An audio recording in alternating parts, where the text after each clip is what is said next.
Have you ever wondered about the powerful, invisible forces that shape our planet's coldest regions, creating their unique and extreme climates? It is truly fascinating how global atmospheric patterns work together to influence weather worldwide.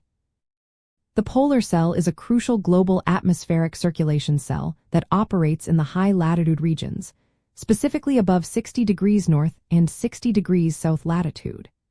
This cell acts as a heat engine, transferring cold, dense air from the poles towards lower latitudes and returning warmer air aloft, playing a significant role in maintaining Earth's energy balance. The fundamental mechanism driving the polar cell is the extreme temperature difference between the frigid poles and the relatively warmer air at around 60 degrees latitude. At the poles, intensely cold air becomes very dense and sinks. This sinking air creates areas of high pressure at the surface. As this cold, dense air spreads southward toward the mid-latitudes, it is replaced by warmer, less dense air that rises at approximately 60 degrees latitude, forming a low-pressure zone. This rising air then flows poleward aloft, cools, and eventually sinks back down over the pole, completing the circulation loop. The Coriolis effect, caused by Earth's rotation, deflects these moving air masses, giving the surface winds a distinct easterly direction, known as the polar easterlies. Understanding the polar cell helps us interpret global climate patterns and local weather phenomena.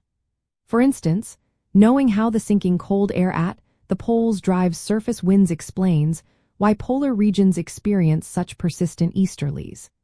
This knowledge also clarifies the conditions that lead to the formation of polar high-pressure systems, which are integral to understanding Arctic and Antarctic weather.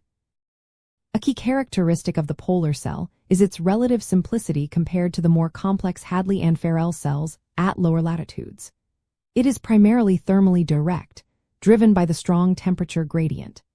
This stability makes it a foundational element in understanding the broader three-cell atmospheric model, where it interacts with the adjacent Ferrel cell to influence the position and strength of the polar front, a boundary zone crucial for mid-latitude weather.